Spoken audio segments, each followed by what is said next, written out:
बिस्मिल्लाहिर्रहमानिर्रहीम। Welcome to your YouTube channel the shining results. आज हम बात करेंगे पैथागोरियन थ्योरम के बारे में। बेसिकली पैथागोरियन थ्योरम क्या है, कहाँ से बना और किस मकसद के लिए बनाया गया, तो ये सारी डिटेल देखेंगे आज हम इस वीडियो में। तो जुड़े रहिए हमारे साथ। तो चलते हैं Pythagorean theorem. Pythagorean theorem basically है क्या? A tool for right triangle problems only. Pythagorean theorem सिर्फ और सिर्फ इस्तेमाल किया जाता है ऐसी ट्रायंगल के लिए जो राइट एंगल ट्रायंगल हो। सवाल यहाँ पे ये है कि राइट एंगल ट्रायंगल कौन सी होती है?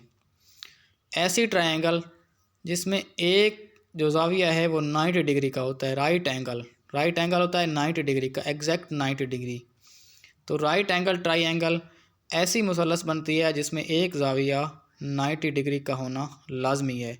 अगर एक 90 डिग्री का नहीं होगा तो हम ट्रायंगल को राइट एंगल ट्रायंगल नहीं कह सकेंगे। पहली बात ये कि पैथागोरस थ्योरम किस ट्रायंगल के लिए इस्तेमाल होता है? It is applicable only on right angle triangle.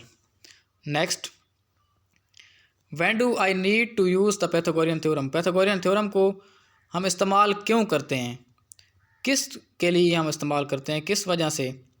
When I know length of two sides and need to know length of third side. तो पैथागोरियन थ्योरम हम उस वक्त इस्तेमाल करते हैं जब हमें दो साइडों की लंबाई गिवन होती है और तीसरी हमने मालूम करनी होती है। उसके बाद है what is the Pythagorean theorem. Basically Pythagorean theorem है क्या? हमने तो कहा कि दो साइडों की लंबाई हमें मालूम होती है, तीसरी की हमने मालूम करनी होती है, हम वहाँ पे लगाते हैं पैथागोरियन थ्योरम। तो बेसिकली पैथागोरियन थ्योरम है क्या? आपके सामने एक राइट एंगल ट्रायंगल दी गई है, ए है, बी है और उसके सी। तो सी हमारे पास हाइपोटेन्यूज है, बी हमारे पास बेस है, ए हमारे पास है परपेंडिकुलर।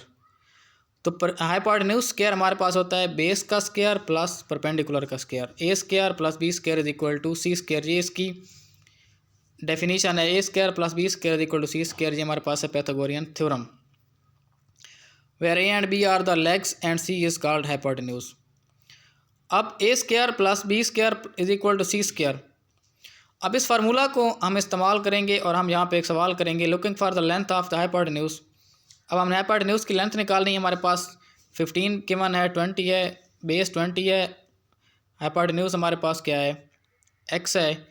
तो हमें हाइपोटेन्यूज की लेंथ निकालनी है। तो हमारे पास according to the formula A square plus B square is equal to C square होता है। ए हमारे पास क्या है, 15 है, बी हमारे पास 20 है।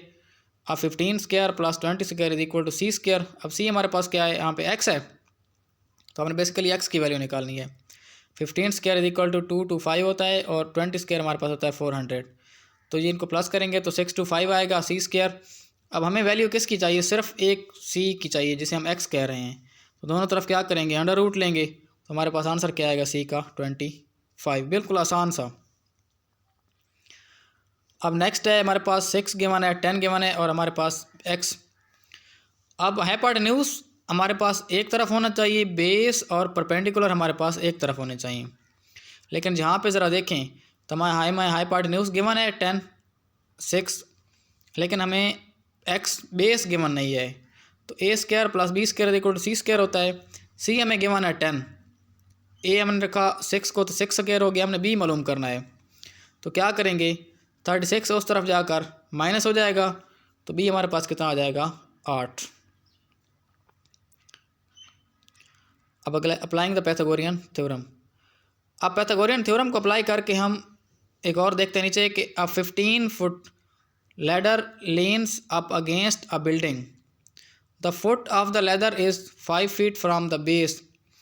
अगर 5 फीट बेस से है तो बेस कितनी हो गई, 5, 15 उसकी हाइपोटेन्यूज हो गई। To the nearest foot does the ladder reach. Picture हमने ड्रा की, नेक्स्ट हम देखेंगे A square plus B square is equal to C square हमारे पास होता है। एक्स की जगह X square plus 5 square is equal to 15 square आ जाएगा। 15 2 to 5 होता है, 5 स्क्वायर होता है 25। तो उधर जाकर हमारे पास क्या हो जाएगा, 200। और 200 का अंडर रूट हमारे पास क्या होता है, 14.142135। उसके बाद नेक्स्ट है Tim rode 8 miles due north. North की तरफ है 8 miles. Then 3 miles due east, east की तरफ है 3 miles. How far to the nearest mile is Tim from the where he started. हमने पिक्चर ड्रा की, बेस हमारे पास 3 थी, एक्स हमारे पास उन्होंने मालूम करना है हाइपोटेन्यूज, और परपेंडिकुलर हमारे पास क्या है 8। फिर वही formula X square equal to 3 square plus 8 square आ जाएगा। तो हमारे पास कितना हो गया 73 अंडर रूट क्या हो गया हमारे पास 8.544037। अब फर्दर एप्लीकेशन इसकी क्या है, ये तो हमारे पास थी कि हमने मतलब ना बताया कि कहाँ कहाँ पे एप्लीकेबल है। The diagonal of a rhombus are 6 centimetre and 8 centimetre. What is the length of each side of the rhombus. अब रोम्बस की बात कर रहा है। अब ज़रा अपने माइंड को थोड़ा सा पीछे ले जाएं कि बेसिकली हमारे पास रोम्बस है क्या। What properties does a rhombus leave. Rhombus की कौन कौन सी प्रॉपर्टीज़ हैं। पहली प्रॉपर्टी ये है कि the diagonals of rhombus bisect each other. Rhombus के डायगोनल्स आपस में एक दूसरे को क्या करते हैं, बाइसेक्ट का मतलब क्या करता है, कता करते हैं। The diagonals of a rhombus are perpendicular, the sides of a rhombus are congruent. दो रोम्बस के डायगोनल्स परपेंडिकुलर होते हैं एक दूसरे के, और साइड्स उसकी कंग्रुमेंट। कंग्रुमेंट का मतलब होता है कि उस लेंथ में एक दूसरे के बराबर होती हैं, बिल्कुल सेम लेंथ उनकी होती है।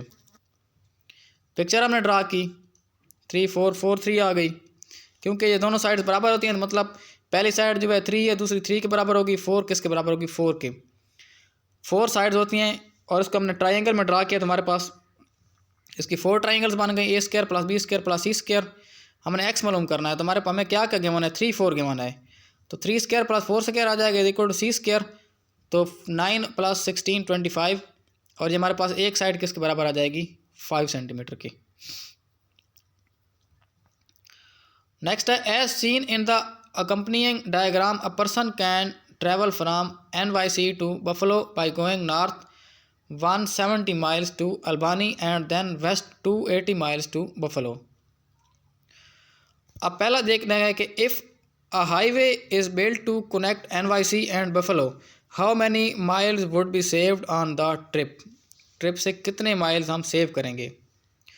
दूसरा है कि with gas prices at $3.10 and a vehicle that gets 18 MPG how much money would be saved round trip. कितनी जो हम ट्रिप लगाएंगे ना उस कितनी रुपए हम बचा सकते हैं if the new highway was travelled instead of the old routine root.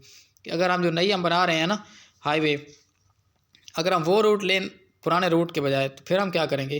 तो देखते हैं पहले में क्या कहा है कि if highway is built to connect NYC and Buffalo how many miles would be saved on the trip. तो पहले देखेंगे हमारे पास बफलो टू अल्बानी कितने 280 माइल्स हैं, और हमारे पास अल्बानी टू न्यूयॉर्क सिटी हम जहाँ पे जा रहे हैं हम हमारे पास है 170। अब हमने मालूम करना है बफलो टू न्यूयॉर्क सिटी, मतलब ये बड़ी वैल्यू हम लेंगे जैसे हम मालूम कर रहे हैं A square plus B square equal to C square. 280 square हो जाएगा और 170 के स्क्वायर हो जाएगा, तो ये हमारे पास टोटल बनेगा 107,300 मीटर सी स्क्वायर, और उसका जब हम स्क्वायर रूट लेंगे तो 327 आ जाएगा 0.566 इज इक्वल टू सी। अब यहाँ पे सवाल ये कितना मुश्किल सवाल था, अब उन्होंने पाइथागोरस थ्योरम की मदद से हमने इसको बिल्कुल आसान कर दिया है। अब देखें यहाँ तक आंसर नहीं आया 327.1566। अब ये तो उसकी वैल्यू आई है न्यूयॉर्क सिटी से लेकर बफलो तक। अब पहला एक ओल्ड डिस्टेंस हमारे पास था 280 प्लस 170 हमारे पास आया 450, लेकिन नया जो बना फासला वो हमारे पास आया 327.566।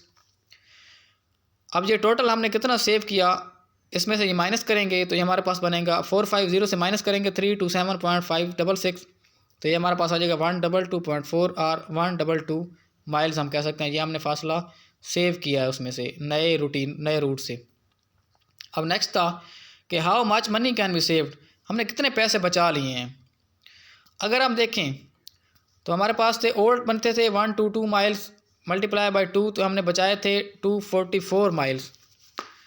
कास्ट टू 1 ड्राइव माइल एक की कितनी थी हमारे पास 3.10 डिवाइडेड बाय 18 हम करेंगे तो हमारे पास आ जाएगा 0.1722, और अगर हम हमारे पास एक की आ गई इतनी प्राइस, हमने कितने की मालूम करनी है 244 माइल्स की, जितने हमने सेव किए हैं तो वो हमारे पास बनेंगे हम इसको मल्टीप्लाई करेंगे 0.1722 टाइम्स को 244 टाइम्स, तो हमारे पास आ जाएगा $42.02 हमने सेव किए हैं। इतने रुपए हमने नए रूट से सेव किए हैं।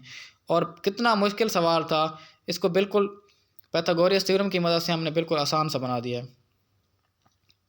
अब इसको ख़त्म करते हैं, रैपिंग इट अप। अब पाइथागोरस थ्योरम कहाँ कहाँ पे यूज़ होता है ये ज़रा देख लें। पहला है Pythagoras theorem can be used only on the triangle. Triangle पे तो इस्तेमाल होता है। सवाल ये उठता है कि कौन सी ट्रायंगल पे इस्तेमाल होता है, तो मैंने पहले बताया था वीडियो के शुरू में, अगर आपने गौर किया है कि पाइथागोरियन थ्योरम हम सिर्फ़ और सिर्फ लगा सकते हैं राइट एंगल ट्रायंगल पे, जिसका जवाब लिखा गया है आगे। When should the Pythagorean theorem to be used, कहाँ पे हम लगाएंगे पाइथागोरियन थ्योरम? हम उस वक्त लगा सकते हैं जब हमारे पास when the length of 2 sides are known and the length of third side is needed. जब हमारे पास 2 साइड्स गिवन होती हैं और हमने तीसरी साइड मालूम करनी होती है, तो उस वक्त हम क्या करेंगे, पाइथागोरियन थ्योरम लगा सकते हैं। थर्ड क्या है कि what should be done first when solving a word problem involving the Pythagorean theorem. तो सबसे पहले हम क्या करेंगे, अगर हमें वर्ड प्रॉब्लम दी गई, अब जैसे ऊपर वाले सवाल में हमने किया, मतलब हमने रूट फाइंड करना था, फिर उसकी कास्ट फाइंड करनी थी, तो बड़ा मुश्किल सा सवाल लग रहा था वर्ड प्रॉब्लम में। तो उसके लिए सबसे पहले हमें क्या करना चाहिए, सबसे पहले आप उसकी शक्ल ड्रा करेंगे पाइथागोरियन थ्योरम की मदद से। ड्रा एंड लेबल ट्रायंगल, पहले ड्रा करेंगे और फिर उसकी वैल्यू लिखेंगे, तो वो सवाल बिल्कुल आसान सा हो जाएगा। नेक्स्ट है what must be done before writing the answer to a Pythagorean theorem problem, कि उसके बाद नेक्स्ट क्या है कि जब हम उस पाइथागोरियन सवाल का आंसर दे देंगे तो उसके बाद हमें क्या करना चाहिए, तो उसके बाद check to see whether the answer should be rounded और नॉट। तो उसके बाद अगर हम देखेंगे कि क्या हमने जो आंसर है हमारा राउंड ऑफ किया है या नहीं किया। तो राउंड ऑफ का क्या है कि अगर लिखा हुआ है 1.53, तो आपने आखिरी आंसर देखना है राइट साइड से। अगर 5 हो या 5 से बड़ा हो तो हम उससे पिछले वाला जो आंसर है उसको हम क्या कर देंगे, एक बढ़ा देंगे। अगर 5 या 5 से कम होगा तो वो आंसर उसी तरह ही रहेगा। 1.53 है ना, तो उसका हम 1.5 लिखेंगे। अगर 1.57 लिखा हो तो हम उससे क्या करेंगे, 1.5 की जगह हम क्या लिख देंगे, 6। तो ये था आज का हमारा टॉपिक पाइथागोरियन थ्योरम। होपफुली आपको समझ आ गया होगा।